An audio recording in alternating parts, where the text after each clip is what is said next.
guys, welcome back to my channel. If you're new here, thank you so much for choosing to watch this video. If you have not yet subscribed to this channel, please hit the subscribe button. My name is Fisayo and in this video I'm going to be talking about the step-by-step guide on how you can become a social media manager in 2024, 2025 and beyond. So first and foremost, let's look at what the role of a social media manager is, right? So the role of a social media manager can vary. Depends on the industry, depends on the business, depends on the person that is hiring you to do the job, right? But it mostly comprises creating and publishing content like images, videos, designs. Occasionally, you would be asked to create blog posts, you'll be asked to come up with marketing campaigns, right? Depends on, again, what the industry you are in and what your employer is asking that you do. But as a social media manager, there are so many things that you can do and the work might be a lot. You're going to be creating engaging content that aligns with the brand's audience. You're going to be planning and implementing a content strategy that drives the client's business goals. You're going to be interacting with your client's audience. You're going to be building community. You're going to be building an engaging audience. You're going to be responding to feedback, whether that is positive or negative.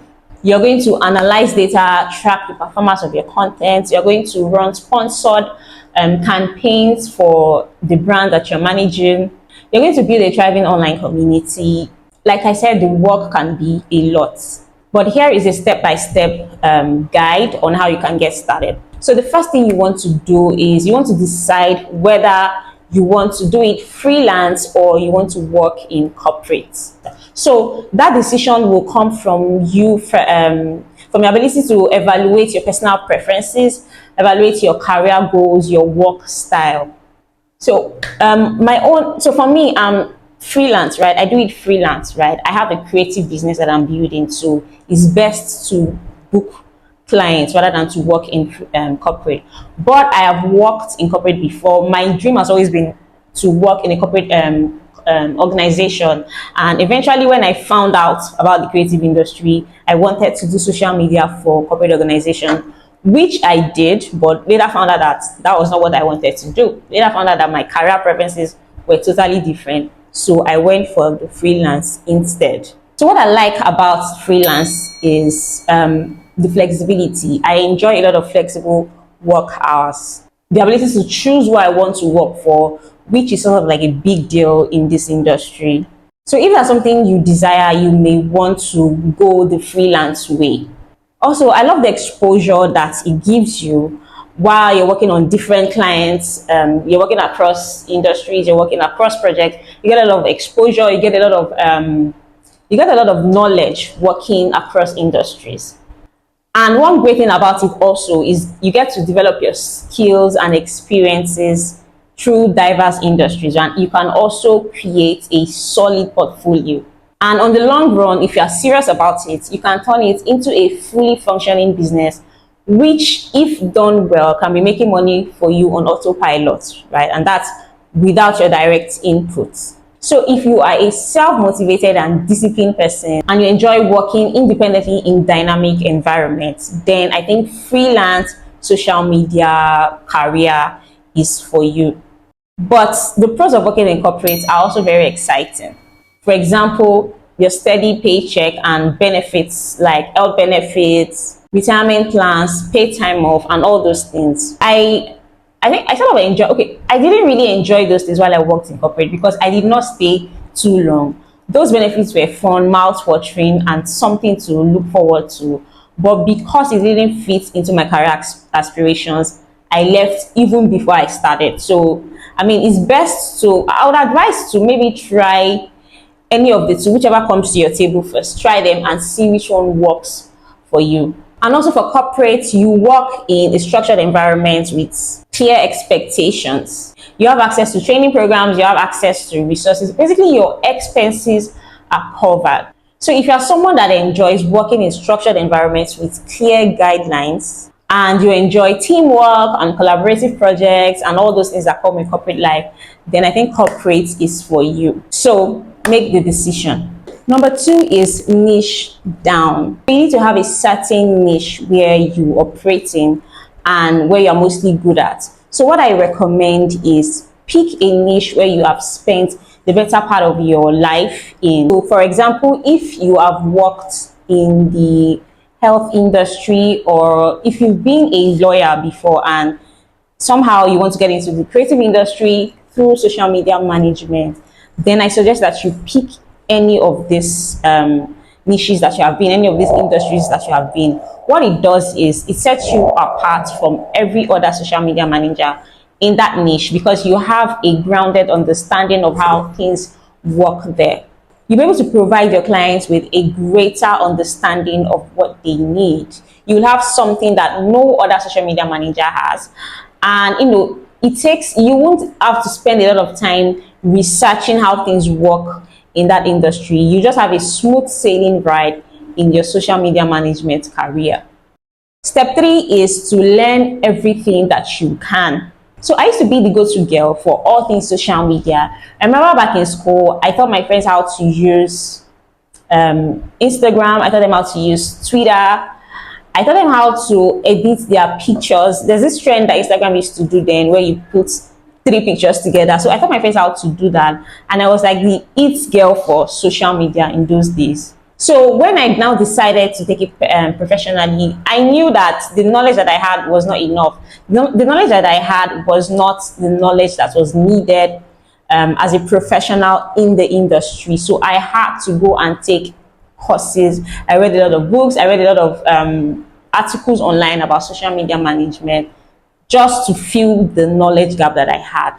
So learn all you can, right? Learn social media management. But at the same time, learn social media management, learn copywriting, learn email marketing, learn graphics design, learn web development. All those things accompany the work of a social media manager. And alongside, you also need to know how to use the social media management tools, right?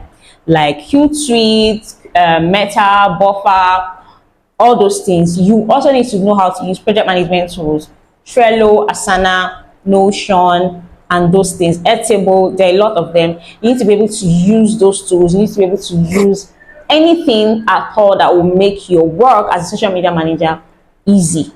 Step 4, learn the ropes of the business. So I said at the beginning that you need to first decide if you want to be a freelancer or you want to work in corporate. So if you've decided to do freelance and you have the intention of turning it into a fully functioning creative business, you need to know that it is one thing to know how to manage social media pages, but it is another thing to know how to run a social media management business. So you need to consider learning a lot of things, right? Like creating your offerings, drafting contracts, setting up payment systems, handling payments, creating systems and structures, creating templates, automations, content calendar, welcome packets, all those things. You need to be able to upsell, you need to be able to cross-sell. You need to learn the ropes of running a business. Step 5, set up your presence online. Set up your online presence. So now that you have decided that this is what you want to do, this is the business that you want to go into, you need to set up your online presence. You need to set up social media. You need to come up with a name, get your name registered with the appropriate authorities, and quickly secure them on social media. You also need to build your business website and a blog to accompany it. So these accounts that you're creating are what I call practice accounts. So that's where you practice everything that you are learning. You're learning how to write copies, you practice this with your business account. You're learning how to create content, you're learning how to implement strategies, you practice it with your business account. And as you practice it, you document what works and what is not working. You learn, that's when you start to execute your workflow. That's how you learn to create templates and all those things, right? It helps because you are building your expertise using your own platform. So if there's any mistake, nobody's going to get penalized. Step 6 is to determine your rates and your pricing. So I made a video about this. I'm going to put a link to the video in the description.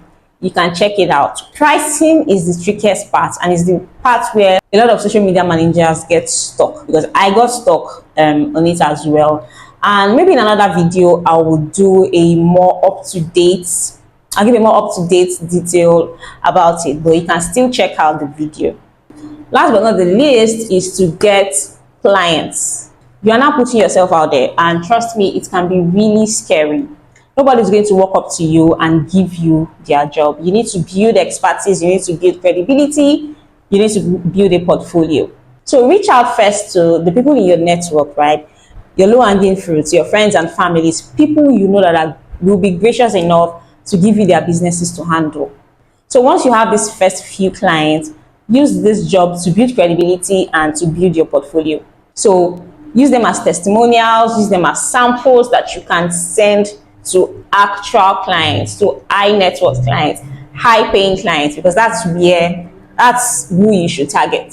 So also use your website as a client magnet, and use your social media platforms to provide value, and make sure that you keep exceeding clients' expectations and you are ready to go. So those are the 7 points I have concerning this. I would likely do another video where I would continue and go more in depth into how to become a social media manager from now and beyond. If you've loved this video, give it a thumbs up and don't forget to subscribe to the channel. You can also follow me on Instagram at Fisayo. I will see you in the next video.